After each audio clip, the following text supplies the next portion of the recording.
这是大明万历年制的这个檀香木的一个笔，这也是就是比较早的，而且也是比较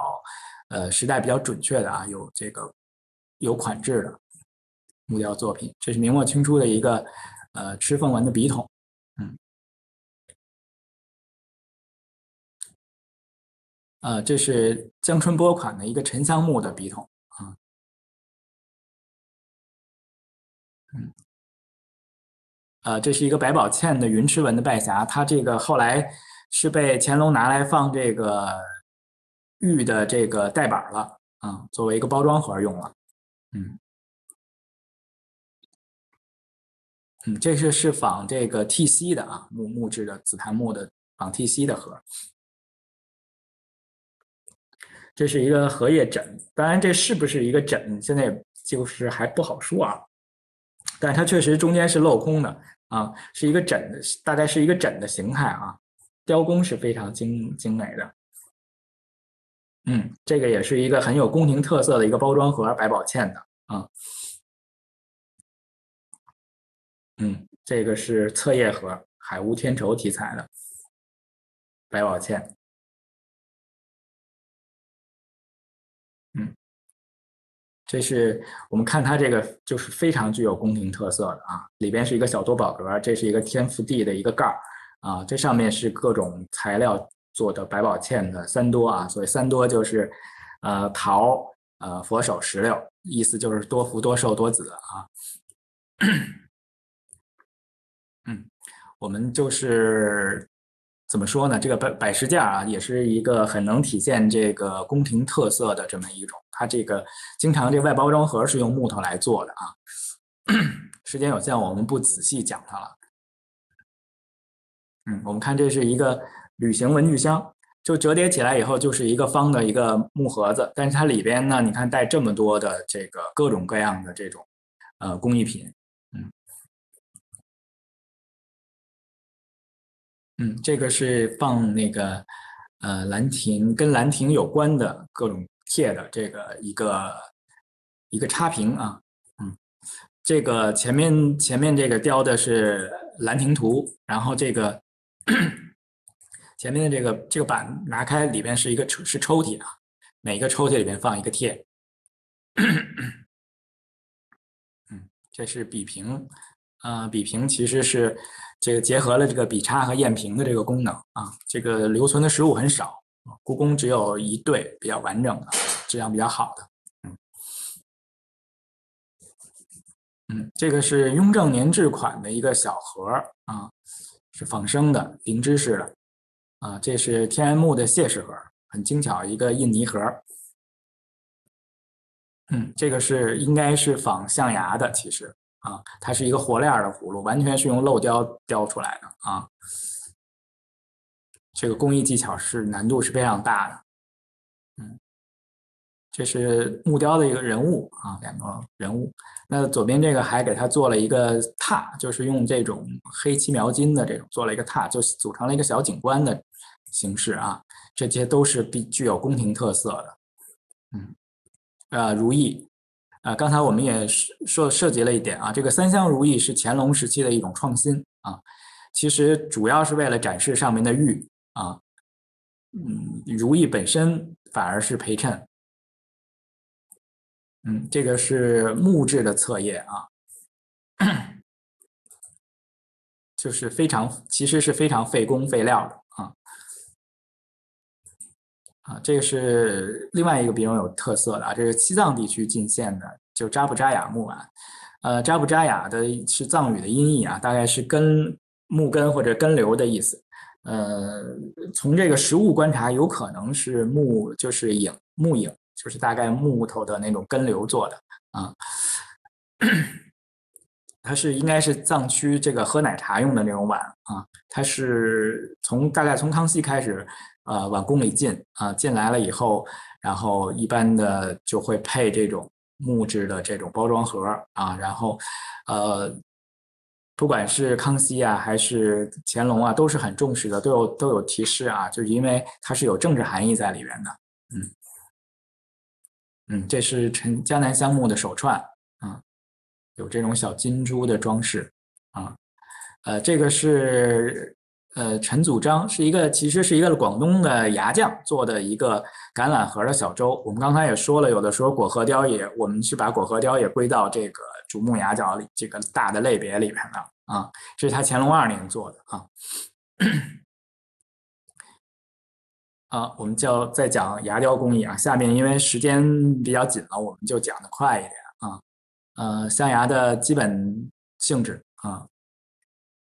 主要是成分主要是象牙质，然后它的这个光泽和有柔和的油脂和蜡状光泽，没有珐琅质的覆盖，质地细密，柔韧性很好啊，所以它是作为这个雕刻材质是有天然的优势。另外，它还有一个特点，就是这个勒兹纹啊，叫旋转或者叫旋转引擎纹理啊，就是这个啊，我们看，就是这个边上这种交叉型的这种，是作为我们俗称的牙纹啊。这个是一些做象牙的工具啊，这是我在广州的大兴象牙厂车间拍的。他们这当然也是若干年以前了啊，他们还保持着一定程度的这种传统的这种手工操作。我们看象牙发展的历史啊，这是河姆渡遗址出的这个双凤朝阳的叠形器和那个鸟形璧啊。这个是象牙大汶口出的象牙书啊。大汶口遗址也出了大概有20多件的这个象牙器啊。这个是金沙出的象牙啊。金沙包括之前的那个呃四川成都地区的这个遗址出了好多啊，出了好多象牙，像这个金沙这个一次能出到1000根以上的象牙啊。鉴定了以后，主要都是亚洲的象牙啊。那它到底是哪出的？是他们本地的出产啊，还是说从贸易来的啊？现在还是在研究之中啊。这是富好木出的象牙杯，它有这种绿松石的镶嵌啊，就非常精美啊，而且很有商代的这个工艺特点。这个是陕西韩城出的这个春秋时期的一个龙纹的刀盒，它里边有这个刀的这种怎么说呢？这种挖出来放刀的这个槽啊，所以我们知道它是放这个作为刀盒啊。这是曲阜鲁国故城出的一个就是牙雕的手形残器，当时报告里管它叫孝顺啊，就是痒痒挠，其实也就是早期的如意啊。如意是从这个痒痒挠后来不断发展演化过去的。这是满城汉墓，就是刘胜墓里出的这个刻虎纹的一个象牙板啊。这边这个是广州南岳王墓出的这个金扣象牙枝啊。南岳王墓也出了不少象牙器物啊，这件应该是最精美的。这个又是涉及到正仓院了啊。这是剥漏牙齿，这个剥漏其实就是先染色，然后再进行雕刻的这么一个工艺啊，是当时的一种叫法啊。这个是象牙鞘的刀子啊，这个柄啊应该是犀角的啊。这是辽宁省博物馆藏的元代的这个象牙石匠，这个是元末的这个张士诚墓、曹氏墓出的这个象牙的哀册，它是由4条拼起来的啊。这个龙凤纹是很有这个时代特点的。这个是明代的一些象牙的人物啊。就是像这种，就是利用象牙本身的弯曲的形状啊，它的所有的这种，不管是这个身体啊，还是他手持的这个东西啊，都不超出它的这个象牙的这个外轮廓的这种做法啊。现在一般认为它是福建漳州那边的象牙人物的一种典型的特点啊。这是象牙雕的龙纹的笔山，是明晚期的，这是故宫博物院藏。这也是故宫博物院藏的这个池纹的盒。那我们再看清代宫廷啊，它就是已经象牙发展到一定程度，就分出若干流派来了啊，江南地区的广东宫廷，然后北京，我们主要看宫廷啊。这是雍正年制的这个象牙雕的灵芝文盒，我们看它这个其实看起来啊，这是柿子形的啊，这有一个万字，这有一个如意，那它合起来就叫万事如意啊。看起来其实我们看不出这个纹饰之间有什么关系，但其实它是当时讲究的就是图必有意，意必吉祥啊，基本上它的装饰都是有吉祥含义的。这是刚才我们看过了，这个就是风旗雕的这个象牙的山子啊。这个也是一个广东来的工匠啊，在乾隆3年的时候雕的这个一个于家乐的笔筒啊，他是广东来的，但是我们看他这个雕的象牙的这个笔筒，其实是一个嘉定竹雕的一个风格啊，就说明当时就是大概在雍正到乾隆早期的时候，宫廷里边的主流的风格还是这种江南风格啊。我们看这个也是，他杨维战是跟黄振孝同时进宫的，也是广东的工匠，但是他雕的这个橄榄核洲形态的这个象牙小船，其实也反映了当时主流的这个宫廷的风格还是江南风格啊，因为这个橄榄核当时是主要还是在吴中地区、苏州那边啊地区比较盛行。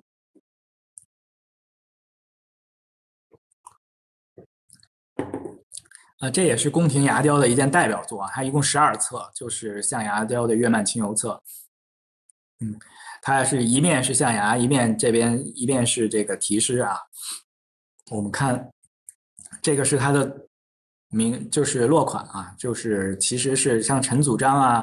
萧汉振啊、陈官权啊，这都是广东牙匠。那顾鹏年呢是江南地区的牙匠，长存呢是北方的旗籍的镶嵌匠。它其实就是体现了这个宫廷牙雕的特点啊，就是它可以结合各个流派、不同风格的这个牙雕匠人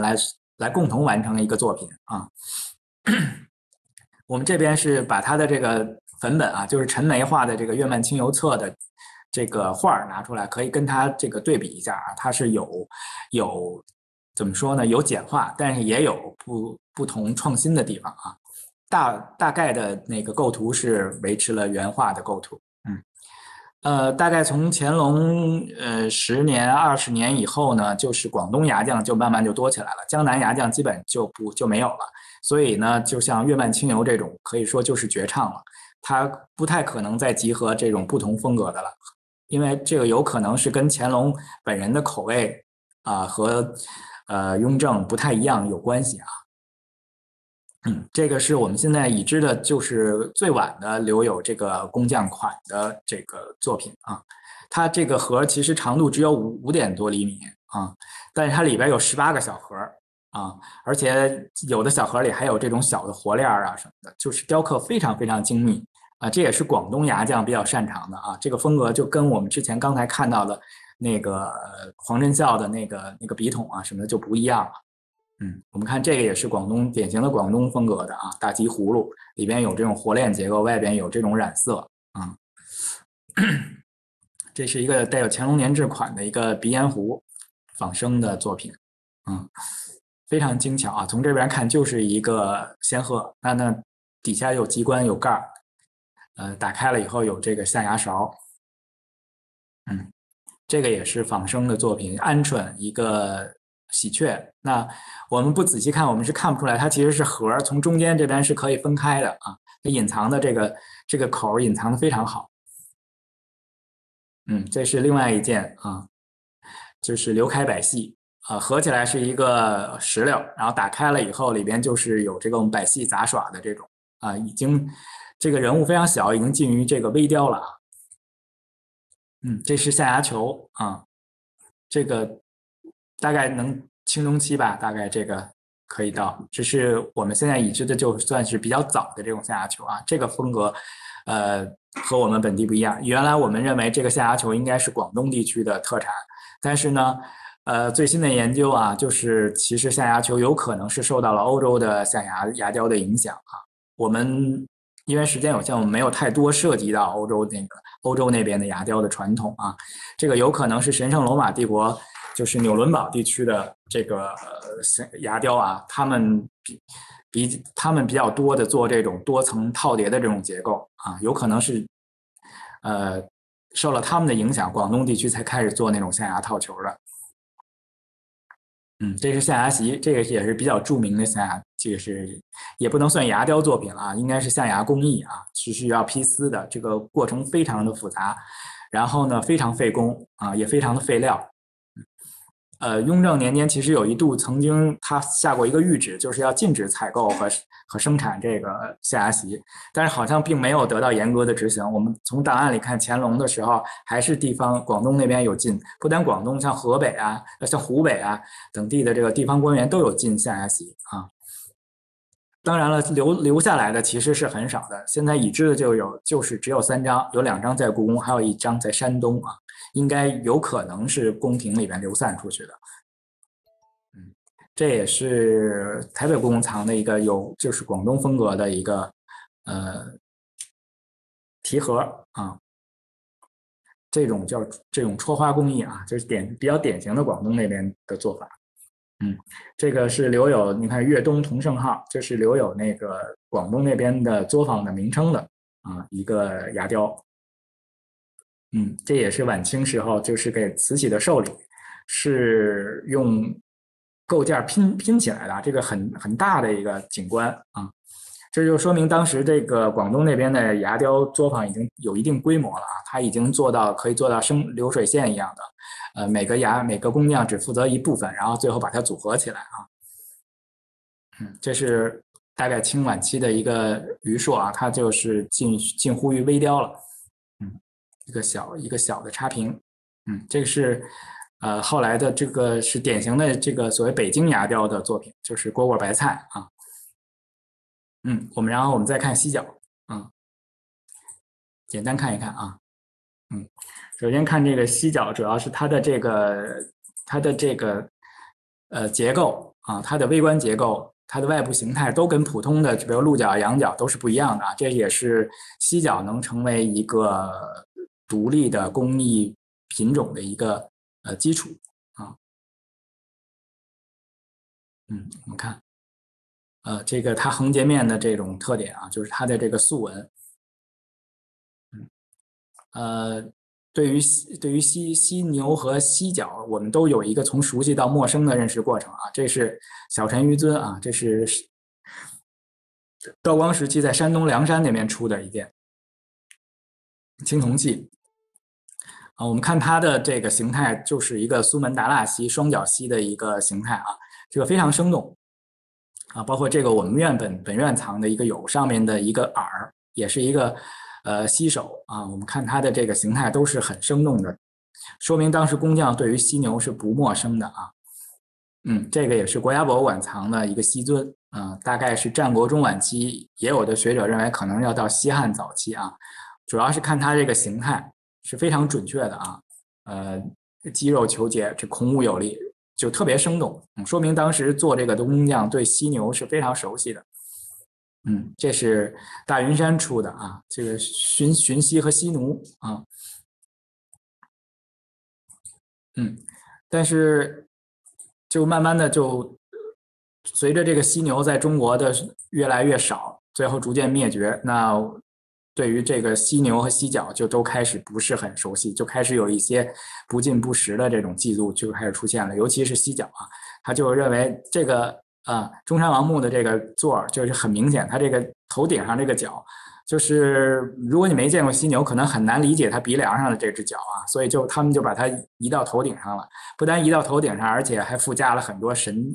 就是很神奇的作用啊。就比如说能够辟寒啊、辟暑啊，能够分水啊。还有最奇怪的就是说，它把这个犀角放到这个米堆里边，这个鸡就不敢去啄米，就叫害鸡啊。其实完全就是一个。对于梵文或者孟加拉语这个犀角的这个音译的一个误解啊，这是唐代何家村出的这个鎏金银盒上的犀牛纹，它大体上不离谱，但是就是说这个角就挪到头顶上去了啊。这个呢是唐高宗唐高祖李渊献陵前面的石像生里面这一石溪啊，这应该就是爪哇溪啊，是一个小独角溪的一个形态。这个肯定也是有就是有模特的啊，就是当时说明这个做这个的工匠应该是见过真的犀牛的，所以它这个形态是比较写实的。啊，我们看这个开封这个铁溪，这个镇水的铁溪就完全是后来我们中国人心目中的这种，就是它就是一个独角黄牛的形象啊。更有意思的是这个啊，就是《续十字中念》里面记载这个北宋的时候，这个交趾啊，现在在越南啊，它供了一个，他说是麒麟，但其实我们看它这个身披肉甲，鼻端有角啊，食生除瓜果啊，这个肯定就是犀牛，但是当时绝大多数人都是不认识的啊，甚至于像写了《梦溪笔谈》的沈括考定了半天，说是天鹿啊，但是有人到广州一问问外国的商人呢，商人就跟他说这就是犀牛嘛，就说明当时我们完全就已经不认识了，嗯，这是我们明清时期的对于犀牛的认识啊。你看这个《本草纲目》里面这个犀牛就是这个一个猪，像猪一样的形式啊形态。那这个《古今图书集成》是康熙时期的编的类书啊，你看它这里面的西岐就是那个独角黄牛的形象，嗯嗯。那以至于这南怀仁编《昆语图说》的时候，他还得说这个比角兽，这个其实这个比角兽就是犀牛，但是如果你说犀牛，大家我们中国已经不认识这种东西了，犀牛就认为是那种独角黄牛，所以他在描述的时候，他不得不给它起一个新的名叫比角兽啊。那再看看犀角雕刻的简史啊，这个罗振玉先生说他曾经藏过一个在殷墟啊，发现过一个犀角筒形残器，但其实但这个实物我们没见啊，所以我们只是在他的记载里边，其他的也没见过商代的犀角啊，这是文献里面出现的啊，什么碧独柱啊、西柄的竹尾啊、西如意啊这些。啊，这个我们又到了正仓院啊，正仓院的这是北仓收藏的这个犀角杯啊，这个另外的类型就是所谓簪岛和带胯啊，不说了。然后这个是犀角杯啊，这还有这个德化窑还仿犀角杯，所以这个它在福建啊、广东那边是犀角制作比较多的地方。我们看这个呃，那犀角的缎带很重要的一个根据就是像这个啊，这个流传到欧洲的一些作品，但是它有比较明确的这种呃收藏记录啊，所以我们可以知道这种类型的这种连作的带这个表现这个花朵植物纹的这种犀角杯，那大概就是明代晚期以前的就是故宫的几件藏品，大概就是这个类型的连作花纹杯。这是荷叶形的杯啊，这个是所谓英雄杯啊，其实它仿的应该是战国楚地的那种文物，那它应该是上面应该是凤，下面应该是虎啊，但是在明清的时候就管这种叫英雄杯。这也是这是一个整的犀角雕刻的兰亭图杯，这也是宫廷清宫制造的啊，乾隆时期的彭莹仙侣杯。这个是这是乾隆时候后刻的紫荆铭啊，紫荆就是象圆变啊，其实这是乾隆时期刻的啊，瀛洲图碑。这是乾隆时期做的这个犀角的扳指啊，它一共现在还剩7件啊，7个扳指啊，其中有2件是带乾隆年制的。这是清中期的一个云龙纹碑啊，我们看它这个犀角的质量是非常好的，非常莹润。再简单的说2句这个犀角著名工匠啊，这是鲍天成啊，明晚期的苏州的，这是本院藏的一个它的一个小壶啊，这个是所谓游戏杯的，到底是谁呢？那现在还不确定。现在看到比较著名的两实物上的，一个是尤坎啊，就是这个啊，鸳鸯杯啊，另外一个就是邮通啊，这是它的所谓的仙人承茶型杯啊。再有就是